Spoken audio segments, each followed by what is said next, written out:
The Lord. Hallelujah. प्रभु यीशु मसीह में मेरे सब बहन भाइयों को जय मसीह की। प्रभु यीशु मसीह की जीवत हजूरी में आप सबका स्वागत है, जिसमें आकर आपका जीवन कभी भी एक समान नहीं रहता और आप परमेश्वर की आशीषों को अपने जीवन में लेते हैं। आज की हमारी इस वीडियो में हम परमेश्वर के पवित्र वचन को मेरी भविष्यवाणियों की पुस्तक में से पढ़ेंगे, जो कि परमेश्वर के दास प्रेरित डॉक्टर अंको यूसुफ नरूला जी के द्वारा लिखे गए हैं। इन पवित्र वचनों में पवित्र बाइबल के गहरे भेदों को बताया गया है और बताया गया है कि हमें मसीह में अपना जीवन कैसे व्यतीत करना है कि हम अपनी आशीषों की ओर बढ़े, अपनी टेस्टमनी की ओर बढ़े। तो पूरे विश्वास के साथ इन पवित्र वचनों को पूरा सुने। आज का सामर्थी वचन। क्या आप परमेश्वर की संतान हैं?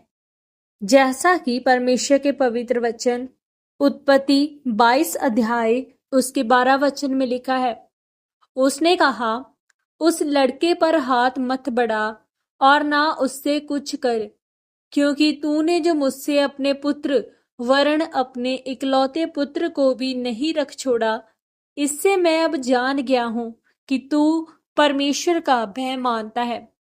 मेरे प्रियो, पवित्र बाइबल बताती है कि परमेश्वर अब्राहम से कहता है, अपने इकलौते बेटे को होम बलि करके चढ़ा दे, यानी मुझे दे दे। तब फिर अब्राहम किसी से सलाह नहीं करता, ना अपनी पत्नी से, कि क्या किया जाए। परमेश्वर को उपवास रखकर मनाया जाए। वचन में लिखा है, वह पहाड़ पर जाता है और अपने बेटे को वेदी पर की लकड़ी के ऊपर रखता है और छुरी से काटने को हाथ बढ़ाता है।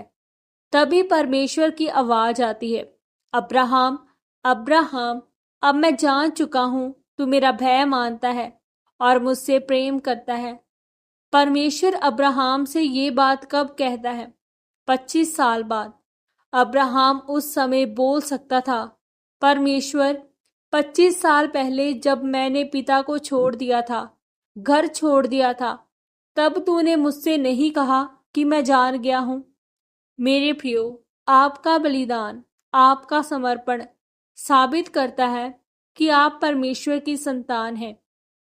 जो परमेश्वर की असली संतान नहीं है, वो कभी बलिदान नहीं करेंगे, कभी परमेश्वर की महिमा के लिए समय नहीं निकालेंगे, कभी किसी पर दया नहीं करेंगे, कभी जेलसी करना नहीं छोड़ेंगे, कभी अपना दशमांश नहीं बोएंगे। अगर परमेश्वर किसी व्यक्ति को, जिसने अपना घर छोड़ दिया और वह परमेश्वर के साथ साथ बिना आशीष के 25 साल से चल रहा है, और परमेश्वर उसे 25 साल बाद बोले कि अब मैं जान गया हूं कि अब तू मेरे वचनों पर सिद्ध हो गया है। इसलिए मैं कहता हूं, मसीहियत छोटा मार्ग नहीं है, ये एक लंबी लड़ाई है। जब आप अपनी जिंदगी को परमेश्वर के आगे समर्पित करते हैं, अपना दशमांश बोते हैं, अपने कीमती समय को उसकी महिमा के लिए निकालते हैं, उसके राज्य के विस्तार के प्रार्थना और उपवास करते हैं, तब परमेश्वर आपके उस समर्पण को देखकर समझता है कि आप सचमुच उससे प्रेम करते हैं।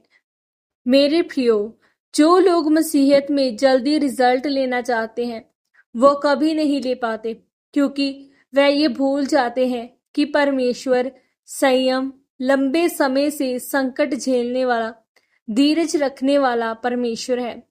अगर आपने मसीह को ग्रहण किया है और पवित्रताई में, सच्चाई में रहकर या परमेश्वर की महिमा के लिए अपना घर परिवार रिश्तेदार छोड़ दिए हैं, और फिर भी आपकी जिंदगी में परीक्षाएं, मुसीबतें, दुविधाएं चल रही हैं, तब भी आप परमेश्वर में बने हुए हैं, तो आप जीत चुके हो और परमेश्वर एक दिन आपको बड़ा छुटकारा देगा और अब्राहम की तरह आशीषित करेगा।